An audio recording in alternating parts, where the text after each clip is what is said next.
Hey everyone, we're reading through Asterix the Gaul, and we're learning English words from this series. We went through the title page the other day. Let's go now to the map of Gaul. We talked about Gaul is the old word for France, the ancient word for France. And Gaul would have encompassed all of Belgium, Luxembourg, parts of the Netherlands, maybe parts of Germany, Switzerland, and all of France. And the region that we're talking about now, where the last holdouts of the Gauls resist the Romans, would be up here somewhere in the north of France, maybe near Normandy or Brittany, perhaps. It's not really easy to see on the map where this magnifying glass is. So here we have a picture of a magnifying glass.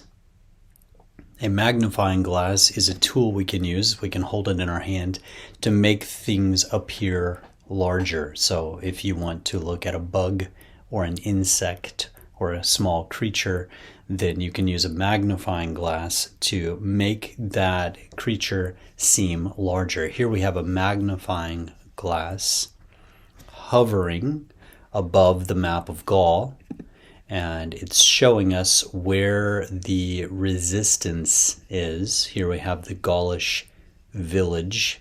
This is where Asterix and his friends live. They live in this village on the coast of Normandy or Brittany in the north of France, and they are resisting the Romans. They are the holdouts against the Romans and against the invasion. Around the Gaulish village, we have 4 Roman camps. Let's go down and read this part. Okay, if we scroll down, we have this section here with a little bit of text, and it says, the narrator of the story says the year is 50 BC. BC stands for before Christ. Gaul is entirely occupied by the Romans. All of Gaul is occupied by the Romans. The Romans hold all of Gaul. They have all of the territory. Entirely means completely or all. And it is occupied. That means they have invaded the country. They have invaded Gaul, and they are living in Gaul. So I live in the state of Tennessee in North America, in the United States. If the Canadians came down and occupied all of Tennessee, then Tennessee would be filled with Canadian soldiers. Just an example. The state of France, the country of France, the territory of France, Gaul at the time, not called France yet, is occupied, it is held, it is filled by the Romans. Well, not entirely. The author, the narrator, says, all of Gaul is occupied by the Romans. Not all of Gaul. There's one little group of holdouts, and they're here on the coast in northern France. Not entirely, not all. One small village of indomitable Gauls still holds out against the invaders. We talked about that in the very first video. If you are indomitable, you cannot be defeated. You cannot be dominated. You cannot be mastered. It comes from the Latin word dominus, which means master. And if you put in front of a Latin word, it often means not whatever the next word is. So if dominus means master, indominus would be not master. If you are dominable, you can be mastered. If you are indomitable, you cannot be mastered. One small village of indomitable Gauls still holds out against the invaders. They resist the invaders. They push back against the invaders, in this case, the Romans. Life is not easy for the Roman legionnaires who garrison the fortified camps of Totorum, Aquarium, Laudanum, and Compendium. Okay, we'll look at these names in just a minute, but let's look at some new words here. Legionnaires. The legionnaires are the Roman soldiers. They were divided into legions. A legion is a large group of Roman soldiers. And so the soldiers who were in the legions were called legionnaires. In Roman legions, a Roman legion would have anywhere from 4,000 to 6,000 soldiers in a Roman legion. I tell my students usually 5,000 soldiers in one legion, only because that makes it easy for them to understand. They can quickly do the math in their head. So 4 legions would be 20,000 soldiers. 5 legions would be 25,000 soldiers. A legion had about 4, 5, or 6,000 soldiers. So the soldiers are the legionnaires, the Roman legionnaires. We saw pictures of them here at the very top. There are 2 Roman legionnaires. Asterix is hitting them in the chin. This is the chin. He's hitting them in the face. He's hitting them in the chin.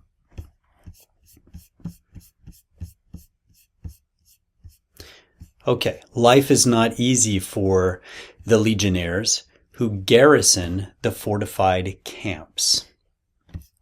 A camp is a place where soldiers live. If it's a fortified camp, it probably has a wall around it. It's a fort. A fort is a strong place, usually with a wall.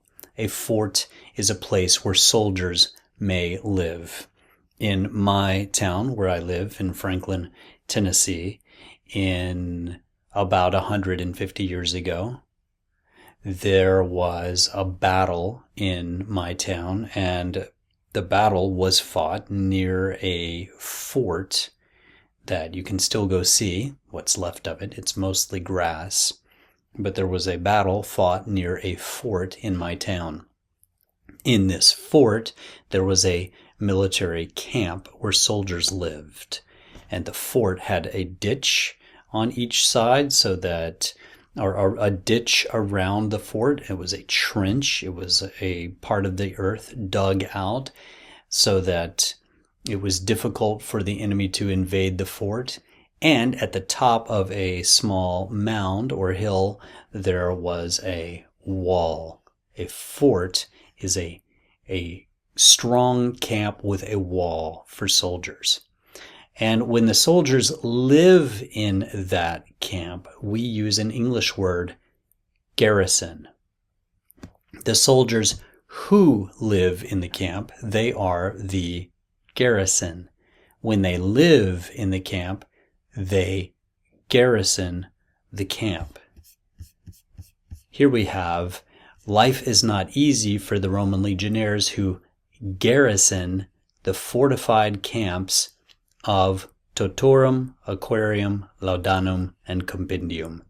Here the authors are having fun. They are making words sound Latin. Latin is the ancient language of the Romans. I'm going to get a marker for myself here. And a lot of words in Latin end with um. So donum, for example, means gift. Oppidum means town. Here we have Totorum, Aquarium, Laudanum, and Compendium. But these are all also English words, and the author is just making up names for the camp that sound Latin, even though they're kind of silly names for camps. So, for example, a Totorum is a ration of rum that was once given to sailors in the English Navy. So, here we have someone selling a bottle of rum called Black Tot. I don't know if I'm saying this correctly, but a Totorum was an old English word for a small cup of rum. It's short for a tot of rum. A tot of rum. A tot of rum became a totorum. A totarum. Totarum is probably how you say it in English, in the British English pronunciation. Excuse me, I have an alarm.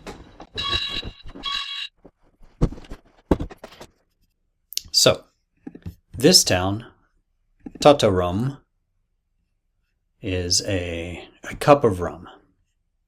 It's a silly sounding Latin word. It's not a real Latin word. Aquarium is a place for fish to live, a home for fish. You may have an aquarium in your house. Some people keep fish as pets, and they keep them in an aquarium. Laudanum is another name of one of the camps here. Here we have Laudanum.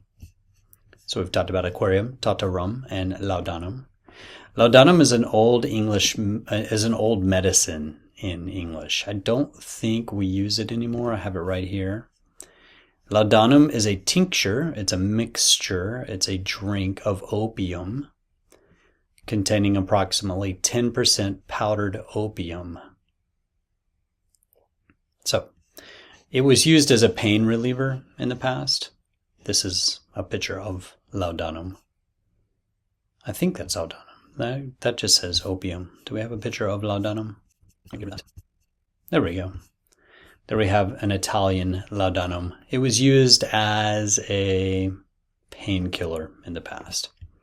So it's a medicine. So we have an aquarium, which is a home for fish. Totarum, which is a small glass of rum or a small cup of rum. And laudanum, which is a medicine. And finally, we have the final name here is compendium. A compendium is like a collection. So if we go here to vocabulary.com and we look up the word compendium, a compendium is a collection. When you search an online encyclopedia, you're searching a compendium of information. A compendium is a collection of something. It's a comprehensive collection of something. Comprehensive is a big English word that means a complete. It's a complete collection of something.